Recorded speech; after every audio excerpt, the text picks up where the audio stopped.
Saudações mais uma vez, sejam bem-vindos a mais uma série que aborda sobre a Constituição dos Estados Unidos da América.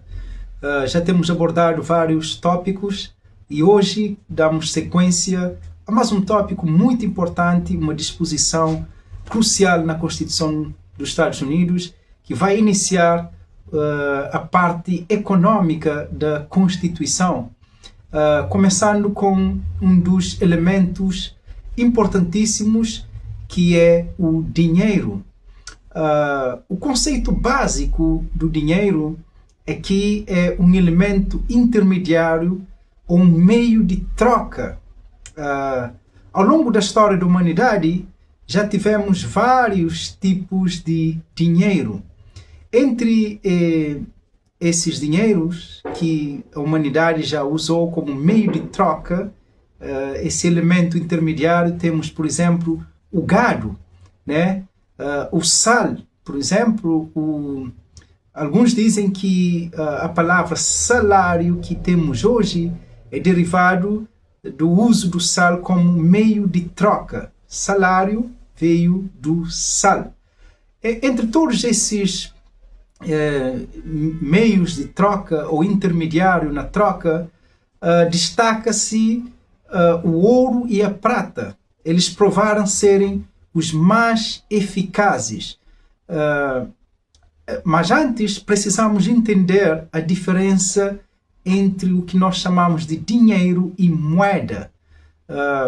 Por exemplo, eles têm algumas qualidades para que sejam usadas como meio de troca ou como dinheiro. O dinheiro, por exemplo, tem uma qualidade que é divisibilidade.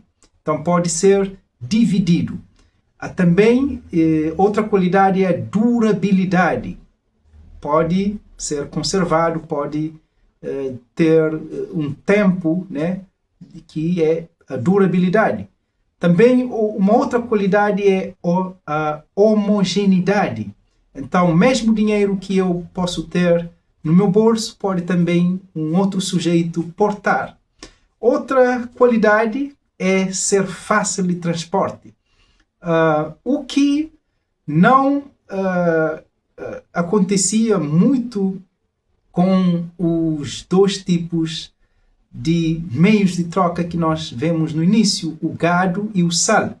Por exemplo, não se aplica, por exemplo, muito bem a qualidade de visibilidade para o gado. Então, se eu vou trocar o gado por um outro tipo de serviço ou bem, será muito difícil dividir, né? Então, daí que para ser dinheiro é importante ter essas qualidades. Agora, a diferença entre dinheiro e moeda é que o dinheiro pode ser uma moeda, mas qual a diferença é na questão de valor, na questão de reserva de valor. Um dos dinheiros, ou uma das moedas de grande importância ao longo da história da humanidade é o ouro e a prata. Por quê? Porque já tem em si um valor intrínseco. Então, tem essa componente que o dinheiro não tem. Por isso é importante entender este momento, a diferença entre dinheiro e moeda.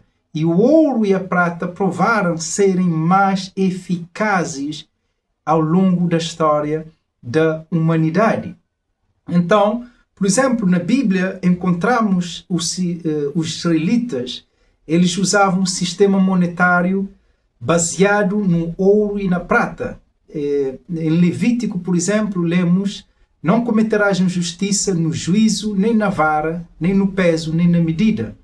Balanças justas, peso justo, jefa justo e justo interês. Então, eles usavam esse sistema monetário baseado em peso e medidas e no ouro e na prata.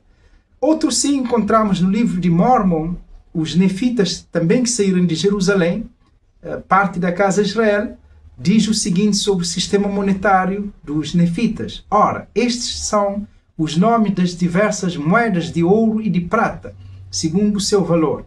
E os nomes foram dados pelos nefitas porque não contavam segundo a maneira dos judeus que estavam em Jerusalém. Nem mediam segundo a maneira dos judeus, mas alteraram seus cálculos e suas medidas segundo a vontade e circunstâncias do povo, em cada geração, até o governo dos juízes estabelecido pelo rei Mosias. Então os nefitas também usavam como sistema monetário o ouro e a prata e pesos e medidas.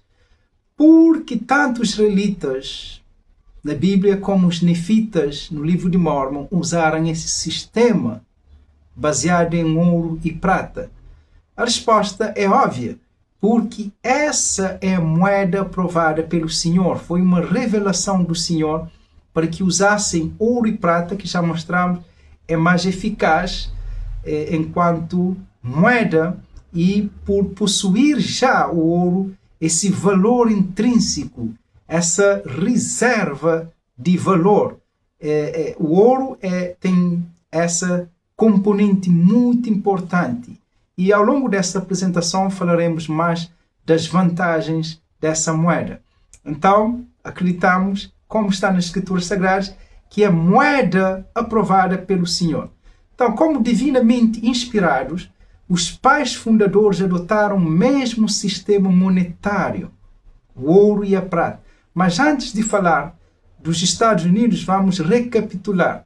Basicamente, existem 3 tipos de dinheiro, ou moeda. Nesse caso, mostramos a diferença. Temos a moeda mercadoria, que, por exemplo, o ouro e a prata são esse tipo de moeda, por possuírem já esse valor intrínseco. Também falamos de outros tipos de moeda, como o gado, também possui já esse valor intrínseco, né? Temos outro tipo de moeda que é representativa. Por exemplo, uma nota, o historial diz, em troca das moedas que as pessoas davam para guardar, os ouvires, por exemplo, entregavam um recibo no qual prometia devolvê-los quando o dono as pedisse. Então, essas foram as primeiras notas, recibos de papel que representavam, daí moeda representativa, uma quantidade de ouro e de prata. Então, para cada quantidade de ouro depositado, uma pessoa recebia esse recibo que mostrava que ele tinha no depósito tal quantia de ouro. Então, essa nota é que veio dar origem aos a nosso dinheiro, moeda de papel que nós usamos atualmente. Então, porque as pessoas depositavam ouro e recebiam um certificado que comprovava que tinham em reserva o ouro. E outro tipo de dinheiro que nós temos é fiduciária. Então, é o dinheiro que nós usamos atualmente. Atualmente, os sistemas monetários não estão ligados às reservas de ouro e prata. Então, a emissão de moeda não traduz essa relação com estas reservas. Então, o dinheiro é definido pela confiança. Então, a realidade é que hoje não temos nenhum suporte no nosso dinheiro, que antes, como vimos, cada certificado ou cada nota, recibo que a pessoa tinha, traduzia o montante de reserva em ouro ou prata. E hoje usamos esse dinheiro que não tem nenhum valor intrínseco. Simplesmente usamos porque o governo ou a instituição encarregada tornou legítimo o uso desse dinheiro e usamos por confiança. Os Estados Unidos começaram por usar a moeda fiduciária, que não tem nenhum suporte de ouro e prata.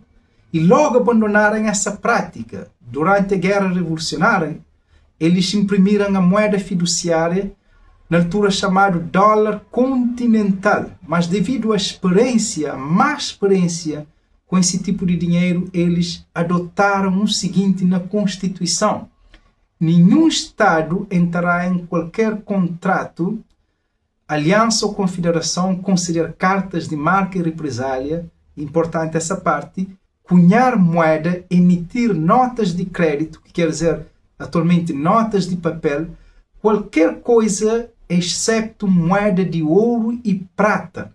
Então isso é importante porque os pais fundadores deixaram explicitamente esse dispositivo devido à má experiência que tiveram com o uso do papel moeda sem suporte nenhum em ouro e prata. Então negaram aos Estados a capacidade de cunhar qualquer moeda que não fosse ouro e prata, ok?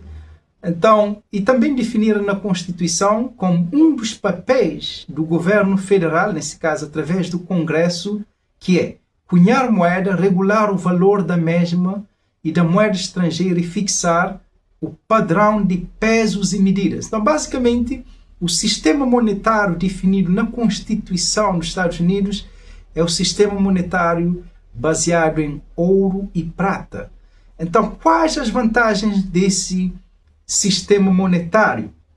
Então, segundo resumimos aqui de vários estudiosos da economia, então o sistema monetário baseado em ouro e prata dá uma estabilidade monetária, porque haverá pouco ou nenhuma deflação, que é uma diminuição geral e contínua do preço. Então, o sistema monetário de ouro e prata, ele dá essa estabilidade monetária. Também diz aqui, dá ao governo uma certa disciplina, iron disciplina, ou disciplina de ferro, se quisermos dizer assim, porque a quantidade de dinheiro em circulação vai estar ligado diretamente ao depósito de ouro. Então, as regras do jogo impedem o déficit e a inflação. Então, essa disciplina que o sistema monetário ouro e prata obriga o governo a adotar. Então, também a estabilidade do preço. O preço tende a ser o mesmo. E outra vantagem do ouro é o crescimento econômico, porque o ouro encoraja o comércio internacional e a rápida expansão interna. Internamente, o país progride. Não é à toa que os Estados Unidos, ao adotar essa medida, logo tornou-se uma das potências mundiais por possuir esse sistema monetário. Essa é uma das questões chaves do porquê do progresso dos Estados Unidos através de adoção dessa política monetária. Outra vantagem é pouca e vai ter também pouca ou uma estabilidade, uma taxa de juros estável. Então, com o ouro, empresas fazem contratos de longo prazo e fazem extensivo uso do ouro ligado a títulos. Então, hoje, como vimos, sem esse padrão de ouro como âncora e disciplina, então os governos são tentados a recorrer a excessivas inflações. Por isso, a Constituição, o dispositivo, segundo os Founding Fathers, os Estados não poderiam cunhar qualquer tipo de moeda que não fosse ouro e prata. Então, quais as desvantagens do dinheiro que temos hoje que não tem nenhuma ligação nem suporte em ouro e prata? Alguém uma vez disse: controlemos o dinheiro de um país e não importamos com quem faz as leis. Então o dinheiro é muito importante e quando não há essa disciplina, então o poder ilimitado do governo em imprimir e circular o dinheiro de papel sem estar vinculado ao ouro é um dos mais formidáveis e perigosos poderes que um governo possa ter. Quem pode imaginar um plano melhor calculado do que dar ao governo controle sobre a economia e o povo, segundo disse o autor Vernon Anderson. Então, esse poder que o governo tem por poder imprimir o dinheiro é um poder muito perigoso, segundo esse autor. Daí que os Founding Fathers não derem esse poder ao governo federal, mas a única coisa no artigo que vimos é que eles poderiam cunhar moeda e regular e fixar o padrão de pesos e medidas. Então, hoje, o governo possui esse poder por poder imprimir o papel moeda que não está vinculado ao ouro e à prata. Então, também uma das desvantagens é que já vimos, é o poder de inflação do dinheiro. E o endividamento também, porque por poder imprimir quantidade extensa de dinheiro, há o risco sempre de endividamento, porque terá sempre a confiança de que amanhã poderá ter mais e mais dinheiro, então o governo recorre ao endividamento. Hoje nem as estatísticas dizem, né, do quanto, por não seguir esse dispositivo constitucional, as dívidas, qualquer pessoa pode pesquisar sobre as dívidas que os governos, ou o governo, nesse caso norte-americano, tem por não seguir esse dispositivo. Também outra desvantagem é a centralização do poder. Porque, através dos bancos centrais, que têm essa prerrogativa de emissão de dinheiro, então acaba por centralizar o poder, porque detém esse poder, esse monopólio de emitir dinheiro, notas de papel, então o poder acaba por centralizar. Então, um grande economista chamado Keynes, John Keynes, ele disse o seguinte: por um processo contínuo de inflação, governos podem confiscar secretamente e discretamente uma parte importante da riqueza dos cidadãos. Não há nenhum subterfúgio, nenhum meio mais certo de mudar completamente o estado atual da sociedade que a corrupção do dinheiro. Então, é isso que acontece, é isso que está acontecendo, né? Por não seguir esse dispositivo de cunhar somente ouro e prata, o governo acaba por, como disse Keynes, discretamente confiscar uma parte da riqueza dos cidadãos, né? Então, esse é um meio de qual o governo acaba por deter esse monopólio e o dinheiro acaba por ser corrompido. Então, um outro estudioso e também que foi secretário do Estado na área de Agricultura, Asa Taft Benson, ele disse: acredito no dinheiro honesto, que também foi profeta da Igreja de Jesus Cristo Santo nos últimos dias, disse: acredito no dinheiro honesto, a cunhagem do ouro e da prata na Constituição e no meio de circulação convertível em tal moeda sem per, eu vejo como uma violação flagrante da explícita disposição da Constituição pelo governo federal para fazer um delito para emitir moeda de papel sem estar ligado ao ouro ou à prata. Então, é essa situação que nós hoje encontramos, onde a centralização do poder, onde a desvalorização da moeda, do dinheiro, e onde esse dispositivo constitucional foi alterado e há todo um esquema que acaba por que nós, ou o cidadão, perde o seu valor, a sua liberdade, porque houve essa corrupção do dinheiro, ok? Então, nos outros vídeos, dando sequência ao lado econômico da Constituição, falaremos dessa centralização do poder através dos bancos centrais.